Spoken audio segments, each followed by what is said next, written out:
दुनिया ने देखा कि हजरत खुबैब जब उनकी जिंदगी का आखिरी दिन था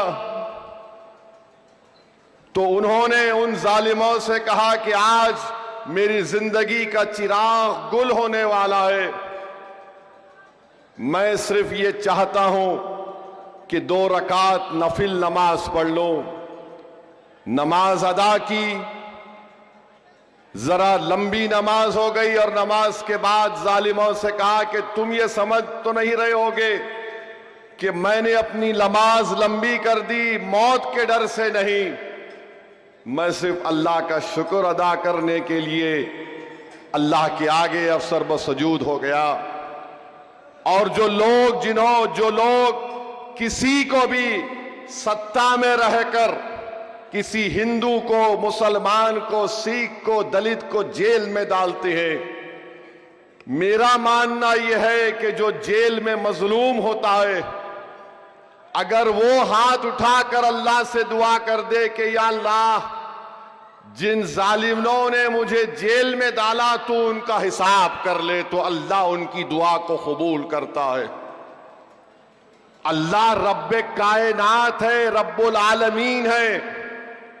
हजरत खुबैब ने भी दुआ की कि अल्लाह तू देख ले उन लोगों को जिन्होंने मुझ पर जुल्म किया है, तू किसी एक को भी ना छोड़। तो तारीख गवाह है कि जिन्होंने हजरत खुबैब पर जुल्म किया था, कुदरत ने खुबैब की तरफ से उनसे इंसाफ कर दिया। और तीसरी बात, अभी ताहिर मदीने का जिक्र कर रहे थे, आका की नगरी का जिक्र कर रहे थे, तो हजरत खुबैब ने दुआ की, अल्लाह मेरे आका तक मेरा सलाम पहुंचा देना कि खुबैब जा रहा है, मदीने में कमली वाला बैठा हुआ है, और कहा कि वालेकुम अस्सलाम खुबैब। वो अपनी जिंदगी के आखिरी लम्हे में है और कहते हैं कि आका मेरा, अल्लाह मेरा पैगाम मोहम्मद सल्लल्लाहु अलैहि वसल्लम को पहुंचा देना, मेरा सलाम मुस्तफा को पहुंचा देना। तो मुस्तफा मदीने में बैठकर फरमा रहे वालेकुम सलाम खुबैब।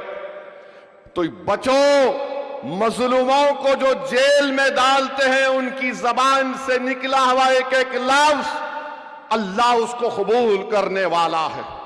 और मुझे पूरा यकीन है कि जो गैर जरूरी जिनको जेल में डालकर सड़ाया जा रहा है, इंसाफ जरूर करेगी भारत की अदालत, मगर वो इंसाफ और रब्बे करीम के इंसाफ के लिए भी तुम तैयार रहना।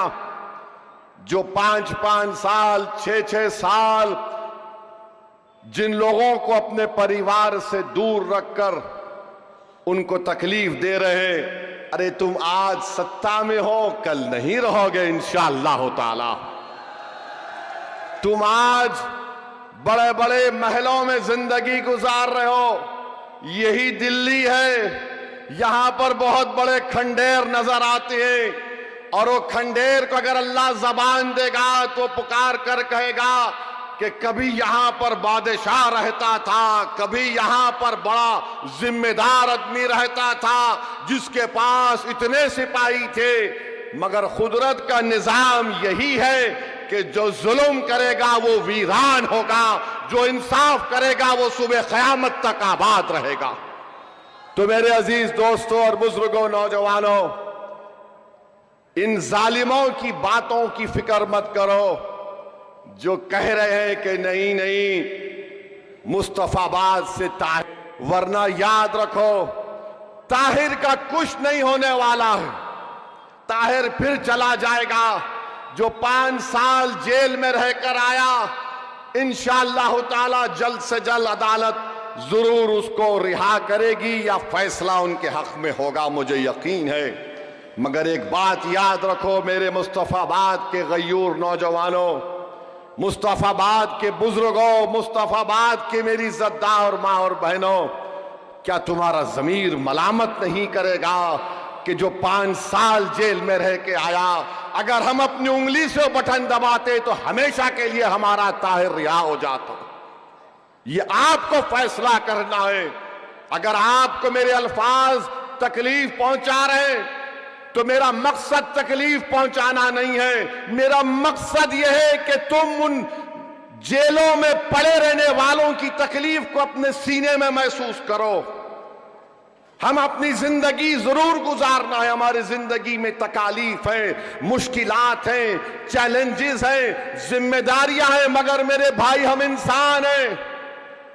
हम इस तरह तो नहीं बोल सकते कि नहीं ताहिर की मुश्किल ताहिर को मुबारक, शिफा की तकलीफ उसको मुबारक, मुझे अपने इस घर को देखना है। याद रखो, इंसान मुकम्मल वो जब होता है जब वो किसी दूसरे की तकलीफ को अपने सीने में महसूस करे, वही कामिल इंसान होता है। तो ये इलेक्शन है जरूर, मगर ये हमारा इम्तिहान भी है कि क्या हम अपने वोट के जरिए इंसाफ को कामयाब करेंगे, क्या हम वोट के जरिए सच्चाई को कामयाब करेंगे या झूठ को कामयाब करेंगे। फैसला आपको करना है। और ये बार बार ये तमाम लोग आकर कहते हैं बीजेपी आ जाएगी, बीजेपी आ जाएगी। मेरी इस बात को याद रखो, बीजेपी अगर 3 बार भारत में पार्लियामेंट का इलेक्शन जीती है तो असदुद्दीन ओवैसी, ताहिर और इम्तियाज जलील की वजह से नहीं जीती। अगर मोदी 280 से लेकर 306 से लेकर अब 240 एमपी आए हैं तो मेरी वजह से नहीं आए। जीत रहा है मोदी तो केजरीवाल की वजह से जीत रहा है। मोदी अगर जीत रहा है तो अखिलेश की वजह से जीत रहा है। मोदी अगर जीत रहा है तो तेजस्वी यादव की वजह से जीत रहा है।